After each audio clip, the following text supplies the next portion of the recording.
What is going on, you guys? Welcome to the video. Today I want to talk to you about the top classes for Throne and Liberty in the Korean version or the NC version. Now, when I play this version, I mostly PvE. I have done some PvP, and my gear is just a little bit too far behind to really compete in PvP. So, the PvP experience that I'm going to be quoting is mostly from what I've seen from the leaderboards. Now, I've scrolled through the kill rankings in open world all the way from 1 to 300. And on the arena leaderboards, I've scrolled from 1 to 100.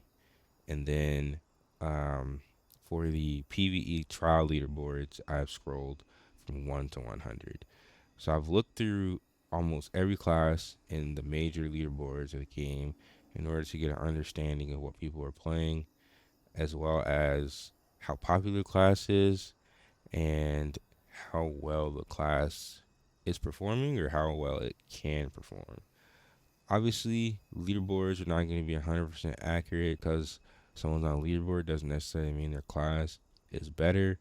Maybe it just means that they have a Zerg alliance and they're getting a lot of kills. So you have to take the information with a grain of salt.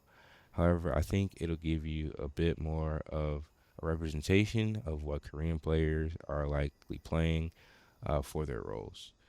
Okay, so before I hop into each class, let me just show you the exact leaderboards that I'm referencing. Um, so the kill leaderboards that I'm referencing, this is for current ranking open world. There is majority one alliance when you scroll through the top 300 is majority just one alliance. And I've looked through every guild pretty much within the top 300, every player within the top 300. However, the top two DPS classes that I see are Staff Dagger and Staff Longbow. They are also number 1 and number 2 on the leaderboards. Now, don't get me wrong, I do see a decent amount of dagger spears. I do see an okay amount of dagger crossbows. I see a very good amount of longbow daggers. However, the most popular seem to be definitely staff longbow, and staff dagger is getting really popular in KR, especially with the mastery changes. I think staff dagger is seeing a lot more playability in the meta for Korea. Um, that being said, that's just from what I'm seeing. When I look in the arena leaderboards here, it's relatively similar.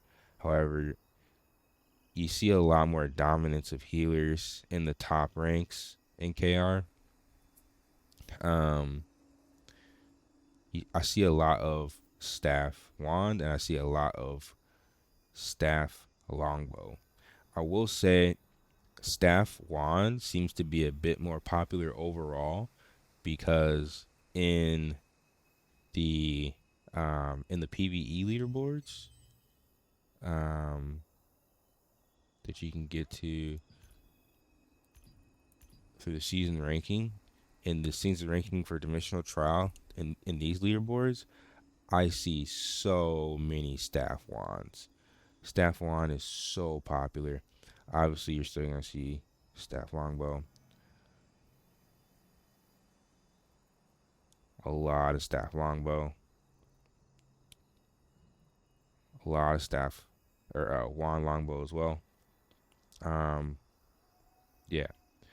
So, like I said, going through those 3 lists and judging by my actual playtime within dungeons, these are the 2 most popular classes that I've seen for every single role. So for DPS, like I said, it's staff dagger and staff longbow.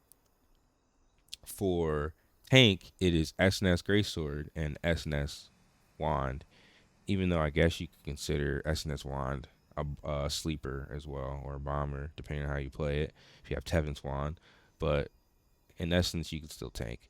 Um, and then for healer, it is 100% staff wand and longbow wand. They are insanely popular when you scroll through, like I said, each of these ranking lists.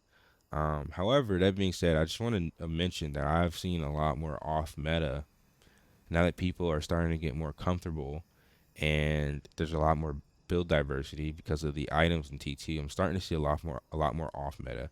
I'm seeing a lot more SNS crossbow, which maybe you can consider this a tank, but if you with Cordy's crossbow, you are a tanky bomber. You do insane damage and you can still completely bomb Zergs. So SNS crossbow, I'm seeing a lot more playability in KR. I'm actually seeing more SNS crossbow than I've ever seen of SNS dagger. So if you want an off meta SNS class for T2, I think SNS crossbow is a very viable option. I'm seeing a bit more longbow crossbow as well. Longbow crossbow seems to be getting a decent amount of playtime, um, which is good because I think the class has insane damage. You just have to build it correctly and position correctly, as well as like utilize your nimble leap. But the insane damage in that class when you have the right gear, it is overwhelming, completely overwhelming for most players because of the Mother Nature's buff. Um, Again, I am seeing Spear Dagger, but I am not seeing Spear Dagger as much as I'm seeing it in NA. I think Spear Dagger is much more popular in North America than it is in KR. Maybe that's for a reason. Maybe Korean players don't think Spear is as OP as NA players, or maybe these Korean players were just too invested into their gear, knowing the mastery changes are coming, in order to re-roll complete to a completely new weapon like Spear. So there's some speculation to be had, um, but I can say for sure that Spear Dagger is nowhere near as popular in KR as it is in NA. SNS Spear it seems more popular than Spear Dagger. SNS Spear seems much more popular. Um, Maybe that's just because Korean players like to play tank more. I don't know. Um, yeah, but this is what I've seen. This is my experience. Let me know what you guys think in the comment section below. But thanks so much for watching the video.